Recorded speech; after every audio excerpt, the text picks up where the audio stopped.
جن مخلوقات کو وہ اپنی آنکھوں کے سامنے چلتا پھرتا دیکھ رہے تھے، اور اسی وجہ سے پوری دنیا کو سیلاب میں غرق کرنا ضروری تھا۔ حضرت عبداللہ ابن مسعود رضی اللہ تعالیٰ عنہ سے روایت ہے کہ کشتی نوح علیہ السلام تقریباً 150 ڈیز 150 دن پانی میں تیرتی رہی، اور سیلاب رکنے کے بعد کشتی جودی پہاڑ پر ٹھہر گئی۔ اور قتادہ رضی اللہ تعالیٰ عنہ کے مطابق وہ 10 محرم الحرام کا دن تھا، اور اس کشتی پر موجود حضرت نوح علیہ السلام کے تینوں بیٹے حام، سام اور یافس دنیا کے مختلف علاقوں میں چلے گئے، اور حضرت سمرہ رضی اللہ تعالیٰ عنہ کی روایت کے مطابق سام کی نسل میں سے عرب اور ایشیا کے لوگ پیدا ہوئے، اور اسی تعلق کی وجہ سے ہم انہیں آج بھی سیمیٹک ریسز کہتے ہیں، اور ہماری زبان بھی ایک سیمیٹک لینگویج ہے۔ اور حام کی نسل سے افریقہ اور بربرز، جبکہ یافس کی نسل میں سے ترک اور یورپینز پیدا ہوئے۔ اور اس کے علاوہ حضرت نوح علیہ السلام کے پوتوں کا ذکر بھی ملتا ہے، مثلاً اشور وغیرہ، اور بہت ممکن ہے کہ اسیرینز وغیرہ انہی کی اولاد میں سے تھے۔ اور پھر انسانی دور کا آغاز ہوا، یعنی ہیومن سیٹلمنٹس، کہ جن کو آج ہم جانتے ہیں۔ کیا آپ غور کرتے ہیں کہ سیلاب آیا اور پاک صاف جانوروں کو بچایا بھی گیا، اور نئے سرے سے یہ دنیا میں جانور پھیلائے بھی گئے؟ لیکن اگر دیکھا جائے تو جانوروں کی ڈسٹریبیوشن آف سپیشیز اتنی عجیب و غریب کیوں لگتی ہے؟ اپیرنٹلی بڑی ان ایون سی ڈسٹریبیوشن ہمیں فیل ہوتی ہے۔ مثال کے طور پہ کینگروز، یہ صرف آسٹریلیا میں پائے جاتے ہیں۔ برفانی ریچھ یا پولر بیئر، یہ ہمیں صرف نارتھ پول میں ہی ملتا ہے۔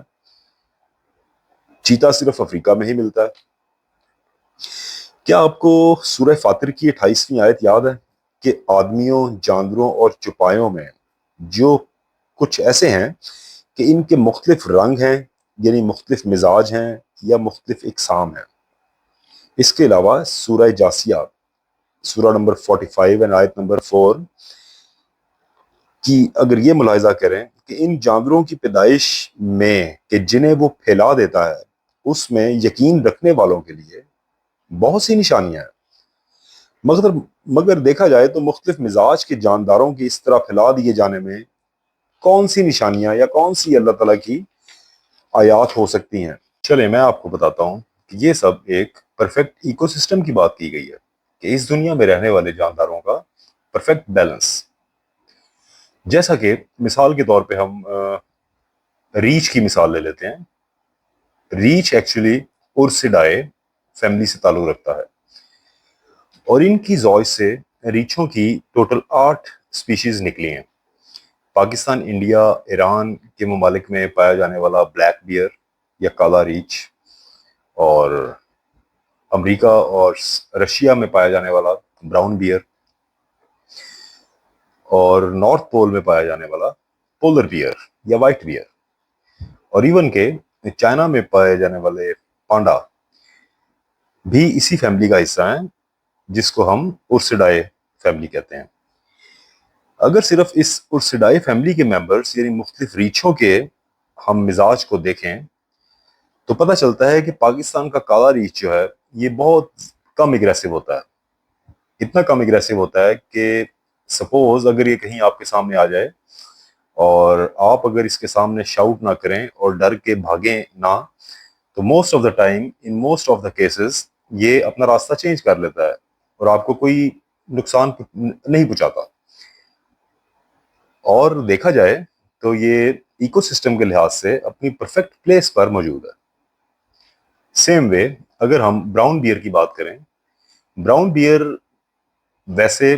جسامت میں بلیک بیئر سے بڑا ہوتا ہے، اور امریکہ اور رشیا میں زیادہ پایا جاتا ہے، اور ایگریشن کے اندر بھی یہ بلیک بیئر سے زیادہ ایگریسو ہوتا ہے۔ اور زیادہ تر براؤن بیئر کو رہنے کے لیے زیادہ جگہ یا زیادہ سپیس، وسیع رقبے کی ضرورت ہوتی ہے، اور دیکھا جائے تو ایکو سسٹم کے اندر اللہ تعالیٰ نے ان کو انہی پلیسز پہ رکھا ہے جو ممالک رقبے کے لحاظ سے بہت وسیع ہیں، جیسا کہ رشیا اینڈ امریکہ وغیرہ۔ اس کے بعد اگر ہم وائٹ بیئر یعنی کہ پولر بیئر کی بات کریں اس کا تعلق بھی ارسیڈائی فیملی سے ہے، اور یہ واحد بیئر کی اسپیشی ہے جو انٹینشلی، جو جان بوجھ کر انسانوں کا شکار کرتا ہے، اور تقریباً 15 مائل سے یہ انسان کو سمیل کر سکتا ہے، اس انسان کی پریزنس کا اس کو پتہ چل سکتا ہے، اور 2 میل دور تک یہ انسان کو دیکھ بھی سکتا ہے۔ تو ہمیں یہ کہنے میں کوئی حیرت نہیں ہونی چاہیے کہ اگر کبھی آپ کا کنفرنٹیشن وائٹ بیئر یا پولر بیئر سے ہو جائے تو آپ سمجھ جائیں کہ آلریڈی بہت دیر ہو چکی ہے، اور اب رزلٹ جو ہے وہ صرف اور صرف موت ہی ہے۔ اور اس کی بھی اگر ہم ایکو سسٹم میں بات کریں تو انتہائی پرفیکٹ پلیس پہ اللہ تعالیٰ کی ذات نے اس کو نارتھ پولز میں رکھا ہے، جہاں انسان کا وجود ہی نہیں ہے۔ ادھر آ کے ہمیں اس آیت کا پتہ چلتا ہے کہ اللہ تعالیٰ کی ذات نے کیوں کہا ہے کہ اللہ کی واضح نشانیاں ہیں ان جانداروں کے پھیلا دیے جانے میں۔ یہاں آ کر ہم حضرت نوح علیہ السلام کے چیپٹر کو کلوز کرتے ہیں۔ انشاءاللہ نیکسٹ سیشن کے اندر ہم حضرت نوح علیہ السلام کے ڈیسینڈنٹس اور جو مختلف انبیاء کرام ہیں جن کا ذکر قرآن پاک میں بھی ہمیں ملتا ہے، ان کے حوالے سے ون بائی ون انشاءاللہ ڈسکشن سٹارٹ کریں گے۔ آپ سے ریکویسٹ ہے کہ اگر ابھی تک آپ نے چینل سبسکرائب نہیں کیا تو اس کو سبسکرائب کر لیں، اور لائک کا بٹن لازمی پریس کریں تاکہ باقی ویورز کو بھی یہ انفارمیشن پہنچ سکے۔ Thank you.